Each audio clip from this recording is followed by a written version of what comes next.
Halo adik-adik, jumpa lagi di sini dengan Pak Imron di channel Assalam.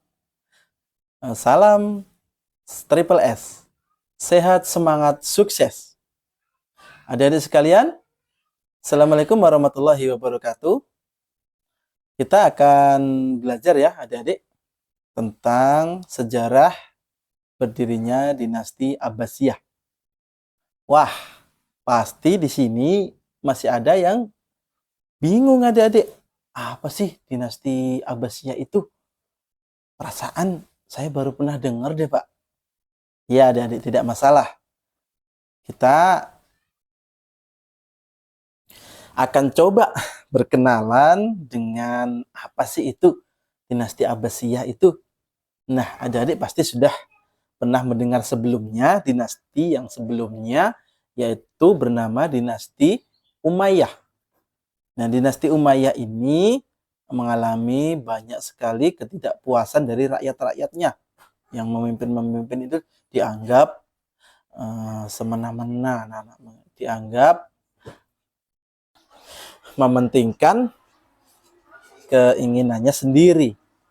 Oleh karena itu, dinasti Abbasiyah ini hadir untuk ingin mengatasi masalah-masalah tersebut. Jadi, kita akan coba berkenalan anak-anak. Pasti adik-adik sekalian tidak asing lagi yang namanya Imam Bukhari, Imam Muslim, Imam Abu Dawud, Imam Tirmizi, Imam Nasai, dan Imam Ibnu Majah, yang sebelumnya sebagian mereka itu dilahirkan di zaman dinasti Umayyah. Nah, sekarang dilanjutkan di dinasti Abbasiyah. Muncul lagi ulama-ulama fikih seperti Imam Abu Hanifah, atau biasa kita menyebut Imam Hanafi, dan Imam Malik bin Anas, atau kita biasa menyebutnya Imam Maliki. Ya, selanjutnya Imam Asy-Syafi'i. Lalu yang terakhir Imam Ahmad bin Hambal, yang kita menyebutnya Imam Hambali. Nah, itu mereka ada di zaman dinasti Abbasiyah, adik-adik. Sampai sekarang kita mengikuti mazhab-mazhab tersebut dalam memahami ilmu fikih, adik-adik. Jadi bagaimana adik-adik sejarahnya sih dinasti Abbasiyah? Nah, kita akan masuk adik-adik pembahasan sejarah dinasti Abbasiyah. Jadi adik-adik sekalian, dinasti Abbasiyah atau Daulah Abbasiyah itu didirikan pada tahun 750 Masehi. Oleh siapa adik-adik namanya? Coba, siapa namanya? Nah, benar sekali adik-adik. Namanya adalah Abul Abbas As-Sofah. Beliau keturunan Abbas bin Abdul Muthalib. Siapa sih Abbas bin Abdul Muthalib itu adik-adik? Nah, benar sekali adik-adik. Itu adalah pamannya Nabi Muhammad Shallallahu Alaihi Wasallam. Nah, jadi kisahnya itu mereka itu keluarga asli dari Bani Abbas. Nah, mereka merasa mereka yang lebih berhak daripada Muawiyah bin Abu Sufyan, yang dalam perjanjian Muawiyah bin Abu Sufyan ini dibolehkan memimpin oleh syuro karena peristiwa pecahnya kaum muslimin di zaman Sayyidina Ali itu hanya boleh memimpin oleh Muawiyah bin Abu Sufyan dan tidak boleh diturunkan ke anak-anaknya dinasti Umayyah itu. Tapi ternyata dinasti Umayyah, Muawiyah bin Abu Sufyan tidak melakukannya.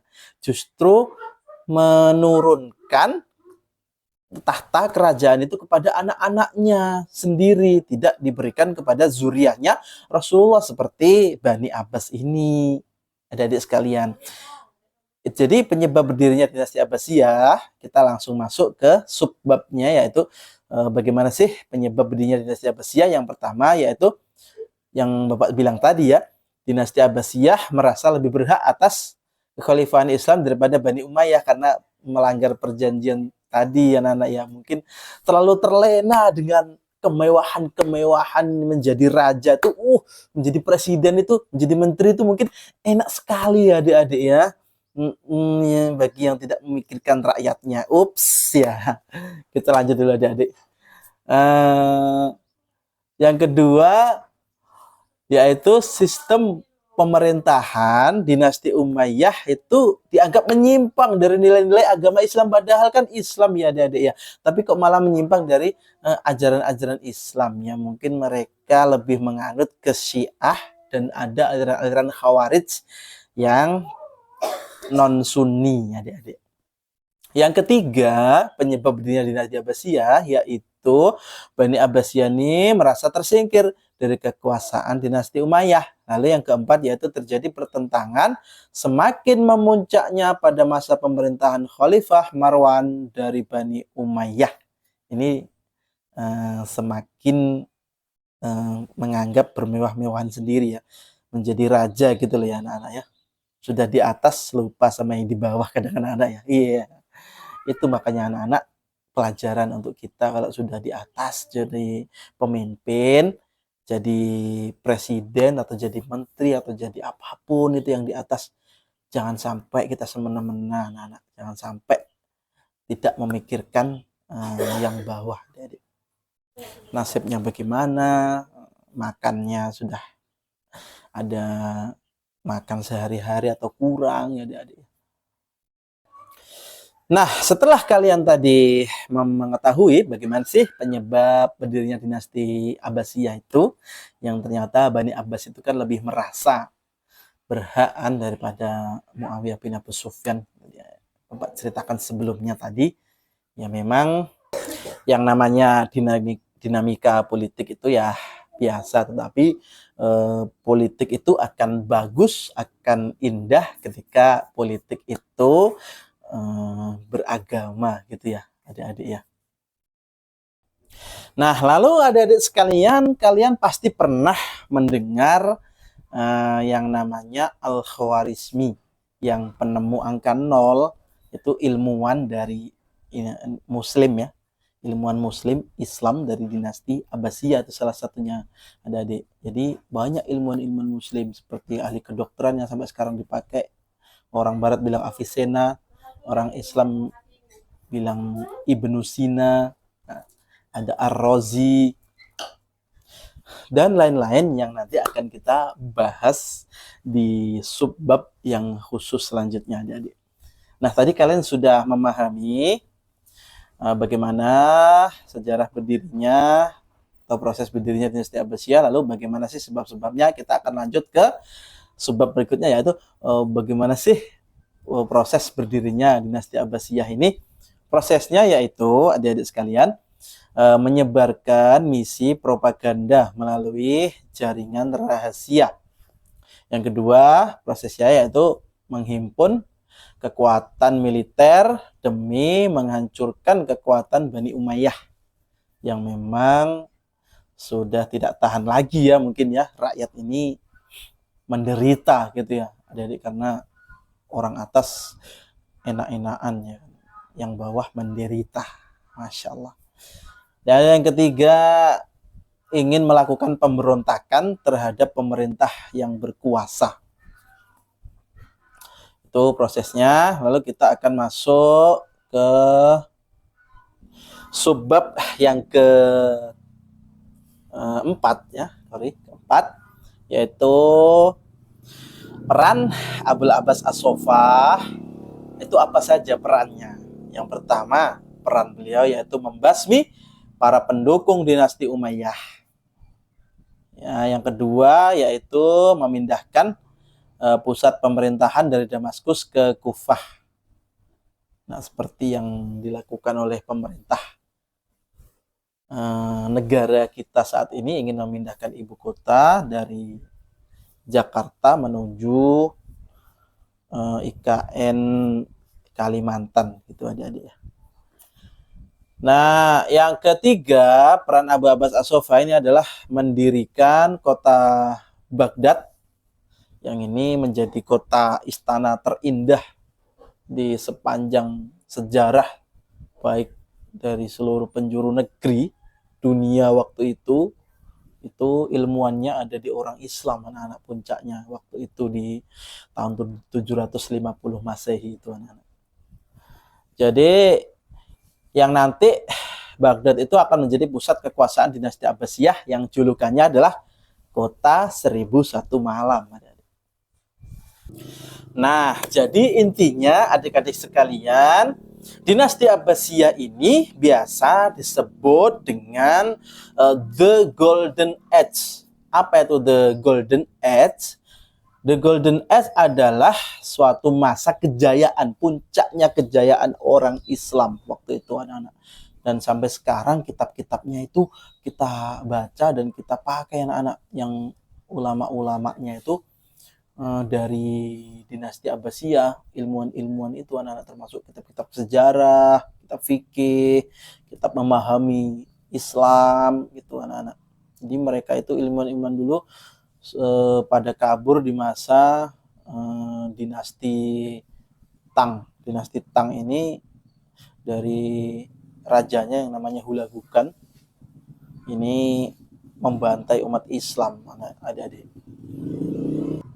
Jadi waktu itu umat Islam itu, adik-adik, sangat-sangat diperhatikan sekali oleh khalifah, baik yang di dalam negeri maupun di luar negeri, anak-anak sekalian. Jadi di situ puncaknya keemasan baik di bidang ekonomi, ilmu pengetahuan, peradaban maupun kekuasaan. Ditambah lagi dengan banyaknya penerjemah buku-buku dari bahasa asing itu diterjemahkan ke bahasa Arab, anak-anak, bukan ke bahasa lain ya, ke bahasa Arab. Karena bahasa Arab dengan bahasa Indonesia duluan mana kira-kira, adik-adik ya? Duluan bahasa Arab ya, adik-adik. Indonesia belum ada waktu itu, masih kerajaan-kerajaan begitu, adik-adik. Jadi ilmu-ilmu itu berpusat di sana. Bahkan orang-orang barat itu belajarnya ke dinasti Abbasiyah itu, adik-adik sekalian. Nah, jadi kesimpulannya, adik-adik sudah mengenal semuanya, mulai mengenal tadi, adik-adik ya. Jadi kesimpulannya adalah dinasti Abbasiyah ini adalah dinasti kelanjutan dari pemerintahan dinasti Umayyah sebelumnya sebagai representasi kekhalifahan terbesar sepanjang sejarah Islam kuno. Ya, dilihat dari aspek politik, dinasti ini bukan kepanjangan dari kepemimpinan politik Umayyah yang berkuasa, tetapi justru dinasti Abbasiyah ini berhasil menduduki kekuasaan setelah menghancurkan Umayyah dan melakukan upaya yang sangat panjang sekali prosesnya, seperti propaganda, rahasia maupun terang-terangan dan yang lain-lain, sehingga dilakukan dalam jangka waktu yang lama supaya bisa menduduki masa kejayaan umat Islam yang di situ tujuannya yaitu mengembalikan umat Islam ini ke masa kejayaannya, dan rakyat ini sangat pro dan sangat mendukung sekali berdirinya dinasti Abbasiyah yang dipimpin oleh Khalifah Abul Abbas As-Soffah. Nah, demikian adik-adik pembahasan tentang pengenalan berdirinya dinasti Abbasiyah. Mudah-mudahan adik-adik bisa memahaminya dan menceritakan kembali apa yang telah disampaikan oleh Bapak Guru Pak Imron. Nah, untuk adik-adik sekalian, salam sehat dan sukses selalu. Salam Triple S, sehat, sukses, semangat. Assalamualaikum warahmatullahi wabarakatuh.